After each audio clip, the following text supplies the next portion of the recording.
राजकारणात दर मिनिटाला काहीतरी नवं घडतंय। बातमी कुणीही दे, पण खरी अपडेट मिळते फक्त राजकीय लाईव्हवर। कोल्हापूरच्या राजकीय व आर्थिक विश्वासाला हादरवणारी एक मोठी घडामोड घडली। जिल्ह्याच्या अर्थकारणाची जीवनरेखा मांडली जाणारी कोल्हापूर जिल्हा मध्यवर्ती सहकारी बँक आता अनेक मातब्बर नेत्यांसाठी कायमची दुरावणार असल्याचं चित्र स्पष्ट झालं।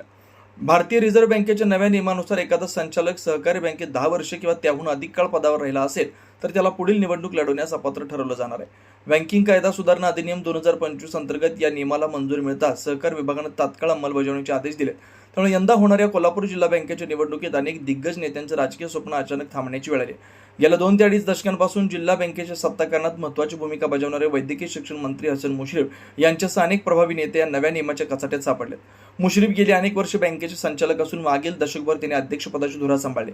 त्यांच्यासोबतच उपाध्यक्ष माजी आमदार राजू आवळे, आमदार सतेज पाटील, आमदार विनय कोरे, आमदार राजेंद्र पाटील यड्रावकर, माजी खासदार निवेदिता माने, माजी खासदार संजय मंडलिक, माजी आमदार राजेश पाटील, ए.वाय. पाटील, बाबासाहेब पाटील आसुर्रेकर, भैया माने, संतोष पाटील यासारखे अनेक प्रभावशाली नेते 10 वर्षांहून अधिक काळ संचालक राहिल्यानं यंदाच्या निवडणुकीसाठी अपात्र ठरणार आहेत।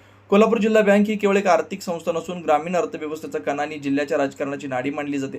शेतकरी, सहकारी संस्था आणि ग्रामीण भागातील विकासाच्या अनेक योजना या बँकेवर अवलंबून आहेत। त्यामुळे बँकेच्या संचालक मंडळात स्थान मिळवण्यासाठी नेहमीच मोठी राजकीय चुरस पाहायला मिळते। मात्र नव्या नियमामुळे आता जुन्या दिग्गजांसाठी बँकेचे दरवाजे बंद होत असल्यानं राजकीय समीकरण नव्याने आकार घेऊ लागलेत। अनेक नेते आता आपल्या कुटुंबातील सदस्यांना किंवा विश्वासू नातेवाईकांना मैदानात उतरवण्याची रणनीती आखताना दिसतात।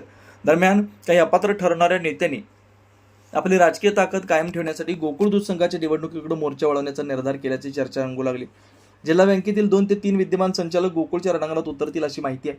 या नव्या नियमामुळे कोल्हापूरच्या सहकार आणि राजकारणाच्या पटावर मोठी उलथापालथ होणार हे मात्र आता निश्चित मानलं जात आहे। राजकीय घडामोडींचा सर्वात वेगवान अपडेट फक्त इथेच राजकीय लाईव्हवर।